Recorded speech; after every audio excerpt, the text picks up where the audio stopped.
Welcome back to the DreamState Livin podcast, guys, where we talk about Dharma, life path, life purpose, and I bring people on that can help us connect us there.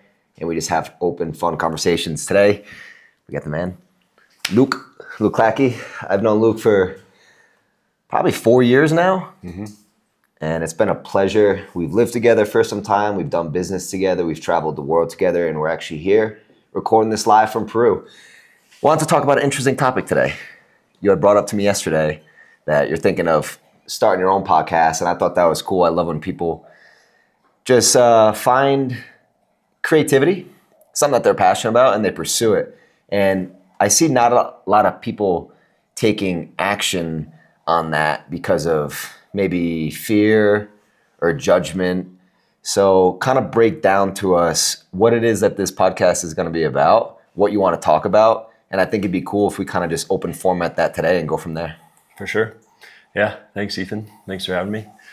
Ethan and I were just discussing yesterday. As you guys may know, we're here in Peru, just about an idea that I've had recently. It's more like a vision that I had probably a month or two back. I think my best ideas usually come either early in the morning or late at night. And so I think I was just lying in bed one night.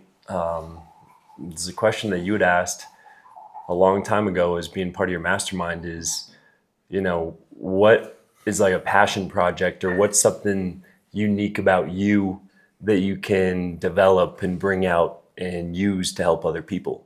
And so I really spent a lot of time thinking about that. And outside of the ordinary day, I wanted to do something kind of extraordinary. I wanted to do something unique. And so I was inspired by the podcast that you created, the DreamState Livin podcast, and decided just that I want to start my own. And it's going to be called the Feel Good Now podcast. So Feel Good Now. I'm looking forward to All right. I love that name too. So when you say vision, you had a vision. I think this is a good point for us to move into. So a vision, you could see it as like a call to adventure, right? We talk about the call to adventure a lot where something comes up, whether it's the valley that you want to start your trek to the mountaintop on. So your call to adventure seems as if it came in the stance of this vision that you had. So kind of walk us through that. How did this vision show up? And why did you know that you should start a podcast because of this vision? And what would kind of be the goal with it? Yeah, definitely. The goal is to use the buckets that I'm passionate about to help other people develop those buckets more strongly, in whether it's the same buckets or whether it's buckets that they're passionate about. And I think that there's a couple of different ways to get that message out. One being podcasts. So it's definitely in the whiteboard stage right now, as I was talking with TJ about earlier today. So I've just put pen to paper, and it's gonna, turn into fruition. I'm gonna take action and, have this vision turn into action here pretty soon.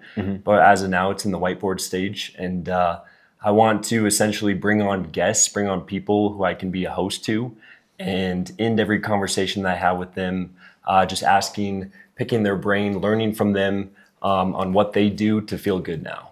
And when this vision came up, is this the first time this came up and you knew right away to take action? Or has this been kind of a feeling or a vision that's been coming up for a while and you're like, I've seen this enough, it's time to finally take action? The Feel Good Now, specifically, this unique idea, it's the first time that it came up. Cool. So you took action right away. And when you talk about these buckets, can you kind of walk us through these buckets? Like, what do you mean by that? So you can help the listeners understand. There's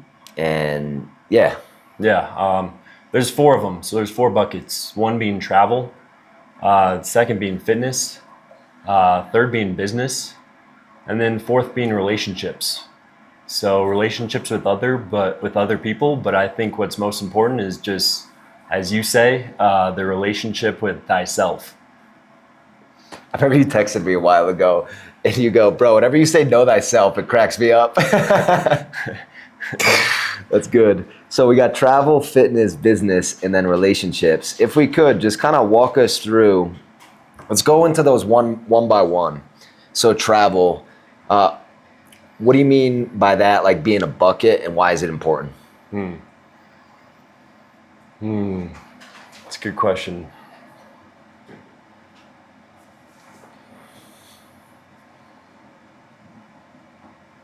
I'll start with relationships. Okay. I think the relationship with yourself is the most important. And with the theme or with the thesis being, how do we maximize the amount of time that we can feel good now to strengthen our relationship with ourselves? I know based on my personal experience, what I do to feel good now is I travel. I've been fortunate enough to, have gone to now about 14 or 15 countries, and every single time, no matter the circumstances, no matter who I'm with, no matter any, adversity that gets in the way, because, you're traveling out of the country, things come up. When I'm there, when I'm at the destination, and also while I'm getting there to the destination, my energy, my frequency, my vibration is just much higher. And so I feel good now. So that's how I know that travel is important to my life. Yeah. I think that's such a beautiful point. And I see a lot of times, and we were talking about this yesterday, so with these buckets, where we get so singularly focused on one bucket, and let's call that business right now. We're so focused on just the business bucket, and we neglect the travel bucket, to use that as an example. And then 5 years goes by, 6 years goes by, 8 years goes by, and you still haven't taken that trip to Peru to do Machu Picchu. And business is always going to be there, but your youth and seeing the world while you have youth will not be there. Yes, you can go to Machu Picchu when you're 50, but it's going to be a totally different experience.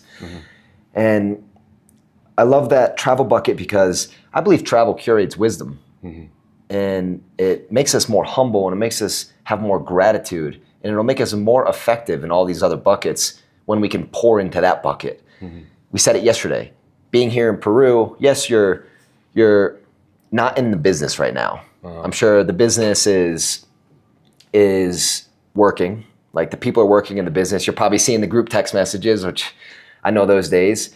And you're here, and there could be that part of you that's like, man, I'm here in Peru, but damn, the team's over there. I wish I was with the team. And also, when you're with the team, man, I'm here with the team, but I wish I was in Peru. So what are ways that you stay present while you're traveling and not worry about the other buckets while you're enjoying this bucket? It's a good question. I think it goes back to something we talked about yesterday, which was the first law of the 7, spiritual laws of success, which is, as many of you may know, the law of pure potentiality, and using those to help you feel good now. And so things that you can do while you're traveling, or whether you're home or whether you're in the business, is, get into silence, be in nature, meditate, and then judgment, just no judgment. Don't judge others. I think focusing on those while also being present, and having some, aphorisms or affirmations that you remind yourself of when you're traveling. Like, when I'm at the beach, I'm at the beach. When I'm in the mountains, when I'm at Machu Picchu, I'm at Machu Picchu. When I'm in Peru, I'm in Peru. And then on the flip side, when I'm in the business, I'm in the business. When I'm at home, I'm at home. When I'm with a significant other, I'm with a significant other. When I'm with family, I'm with family. I mean, the list just goes on and on and on. So of course, those can be hard to remember, like in the moment. But if you have that in the back of your head, and if you've spent enough time kind of practicing or lifting that weight, you can say, then, it just comes second nature once you're in it. Yeah, and I like how you put that. And also, when you are focusing on being in the present moment while you're here, that translates to other areas of your life, just like you said. So what I see a lot is people pouring so much into one bucket, let's call it the business bucket, and then they're not fully there, so they're not being effective. So they're working 10 hours a day, but they're as effective as if they were only working 2 hours a day. I like to think about it like this. It's like, if you have, call it, in a week, let's say you have 40 working hours in 1 week. If you're focused on filling up the other buckets, and within these 40 working hours that you have, if you're not filling up other buckets and you're just working these 40 hours, I would reckon that these 40 hours could actually be way more maximized. Mm-hmm.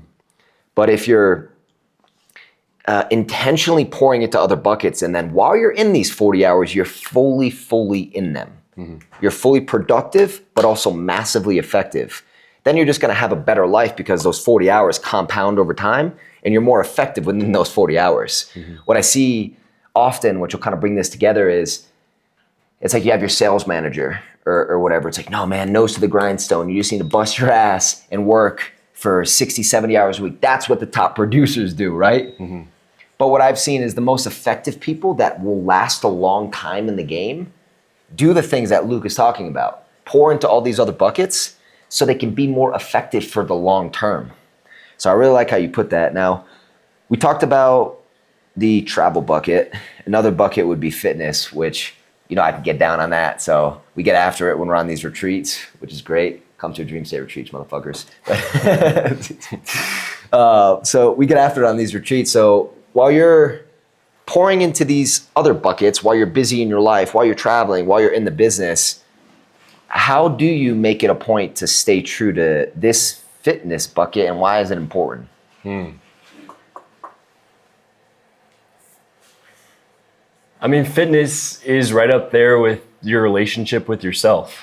I think that if you have discipline, if you have a good routine in the gym, if you're fit, then that strengthens your relationship with yourself. It's much easier to like yourself when you feel good about yourself.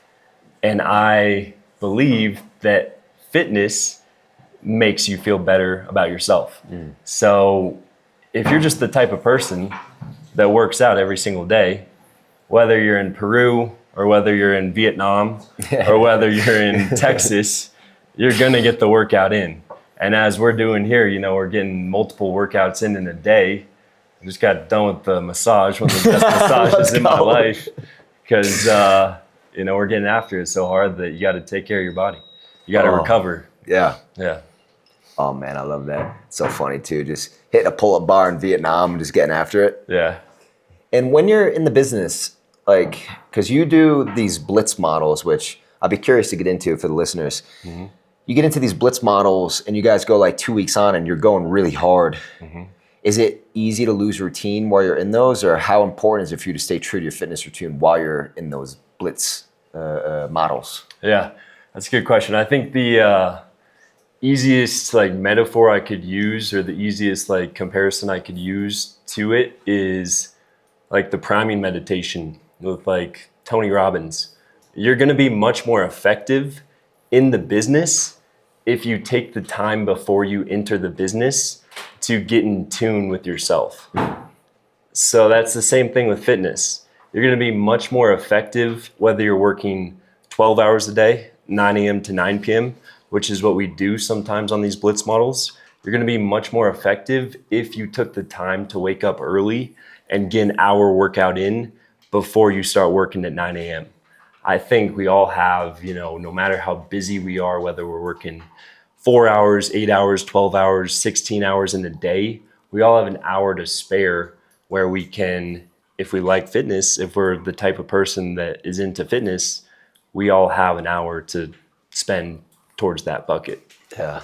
I mean, even if you don't like fitness, it's a bucket that's viably important, because you really nailed it on the head. And going back to the productivity x effectiveness scale, it's like you're going to be more effective even if you just do a 20-minute walk. Mm-hmm. Have you read Green Lights? Yeah.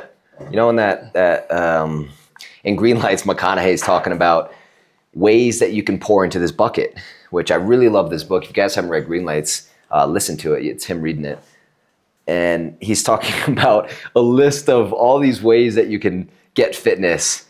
Dance, play with your dog, take a hot deuce, like all these ways that you could at least break a sweat throughout the day. And it's just funny because I think maybe if you don't have a fitness routine, you're kind of overthinking it, like, oh, I need to look like Alex that's here right now with this, some jack dude. I need to look like Alex, but it took years for him to get there. So you're not just going to go to the gym for a week and lift like Alex. You're just going to be sore as shit after that week. A lot of times it's taking small steps to get to where you are. So yeah, off of that, the whole saying, how it goes, like, how do you eat an elephant?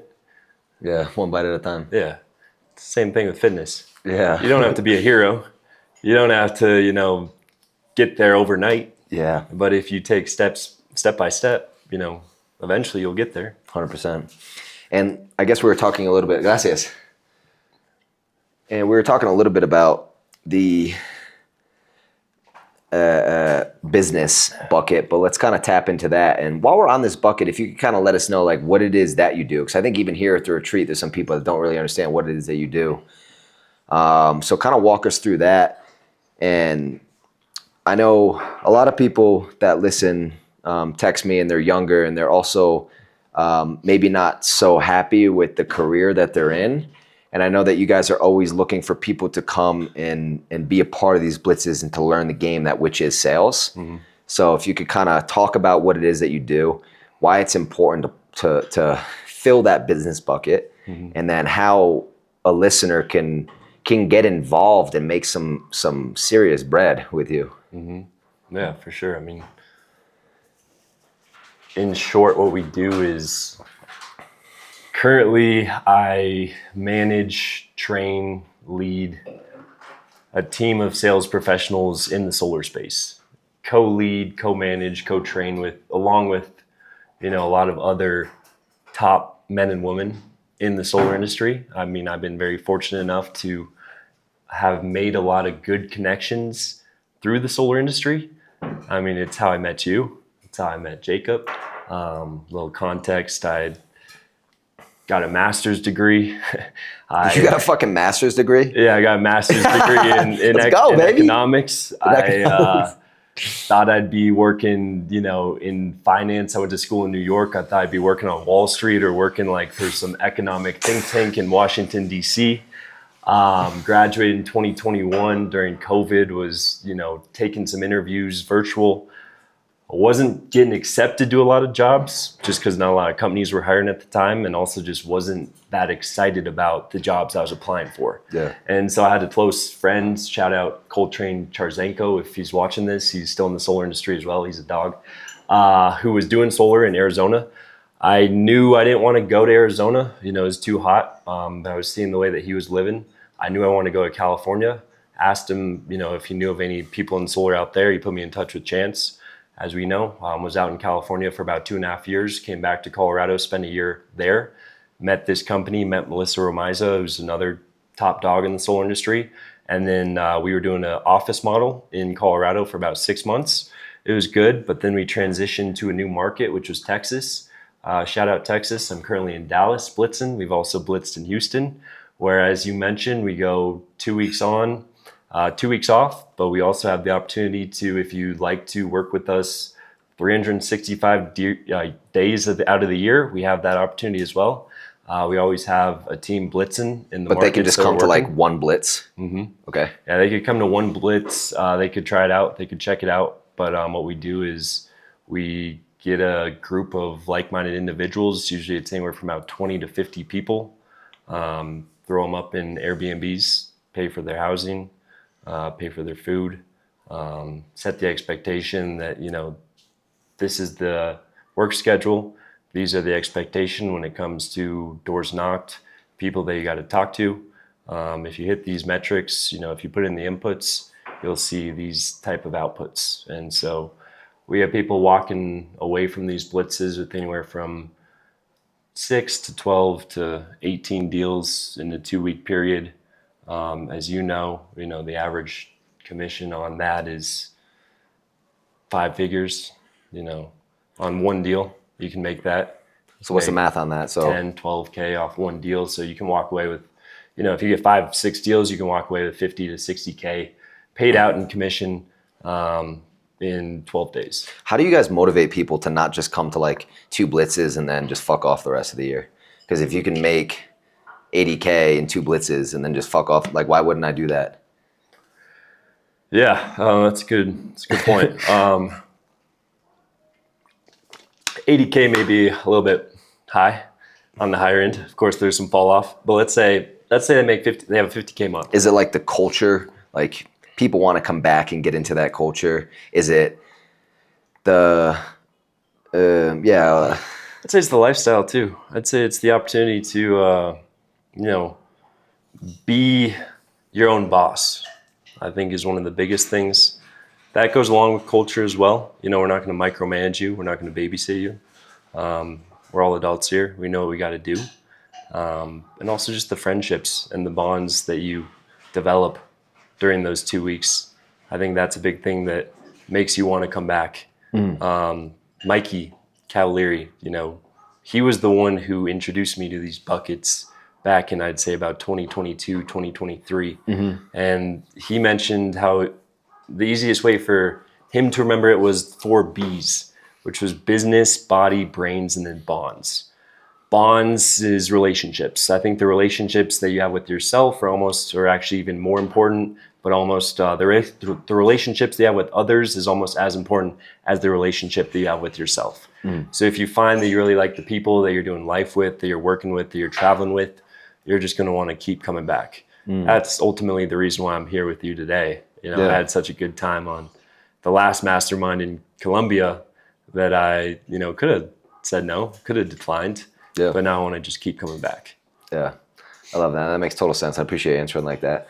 So the last bucket that we were talking about is, well, you already touched on a little bit. We've kind of been touching about it throughout this, is relationships. And I know as we're pouring into each bucket, there's new relationships that are aligned with each bucket. Like when you travel, you have the relationships that you've curated here through travel. You have your business relationships. You have your family relationships. Potentially you have romantic relationships going on right now. So how do you, to kind of even branch out this bucket? Because I think each bucket has many branches to it, but I think this would be a good one to talk into. How do you stay on top of pouring into the branches of this relationship bucket? I think the best way to answer that would be the rocket ship metaphor. I've always been the type, I'm not going to be the loudest in the room. I'm not going to, have the most friends. I'm not going to be like the most popular. I really don't care. Like, I don't need to be that guy. I need to have 5 dogs and we'll go to war. Like the movie 300, 300 soldiers against 10,000 people. The 300 soldiers are going to win every single time. So with the rocket ship, know who adds value. I hate to make it as simple as that, as linear as that. Either adds value or doesn't add value. Know who adds value to your life, whether it's in business, whether it's in fitness, whether it's in travel, or whether it's in, ultimately relationships, which is the whole all-encompassing bucket. Know who adds value in each of those buckets, and then just ride or die with those people. Yeah. Oftentimes I think simple answers are a lot better because it is that simple though. Where in each bucket, what adds value? Does my current business team that I'm with, that you're blitzing with, do they add value to me, or are they not taking me to the next step? As my travel relationships, are they getting me to travel and drink a shit ton and negatively affecting my year of what I'm trying to accomplish? And then romantic relationships, is this partner a positive influence in my life, and am I a positive influence in her life too? Yeah. Right? Because it needs to be on both sides. Yeah. So with the and I appreciate what you said about the DreamState events, and you had such a good time. So what about these events do you like coming to and using this to pour into your bucket of travel? Yeah.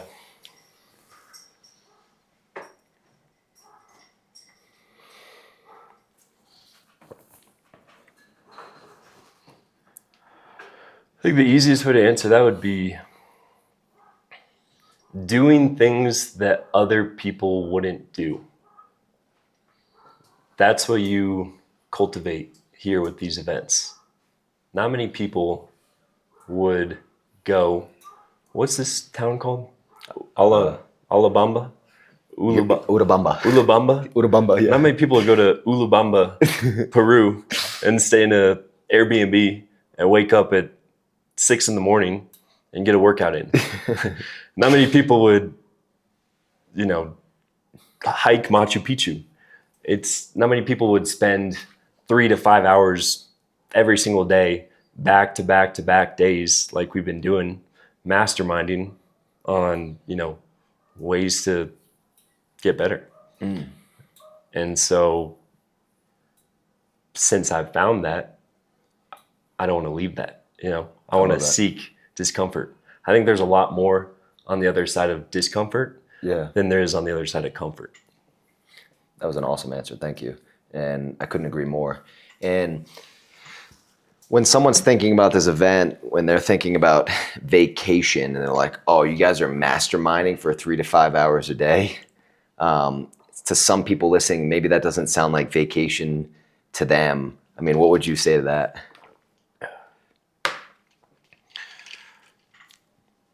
What are your priorities?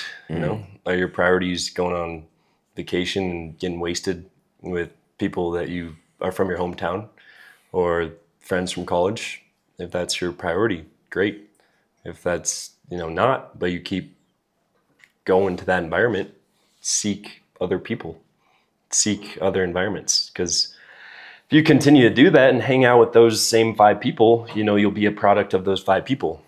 Whereas on the flip side of that, on the other hand of that, if you come to these masterminds, hang out with, the 5 people that you got here, the 8 people that you got here, you'll be a product of these 8 people. And I'm very confident that by being in this environment, you're going to become a better version of yourself. 100%. 100%. Well, Luke, it's going to be a pleasure to see your podcast when it gets out. And as you know, I'm here to help you. Yeah. But I'm glad we had this conversation today. Appreciate that, bro. Yeah, thank you. And I'm going to have you on. You're probably going to be one of my first guests. I'll look forward to it. Me too. All right. Bye, everybody. Thank you.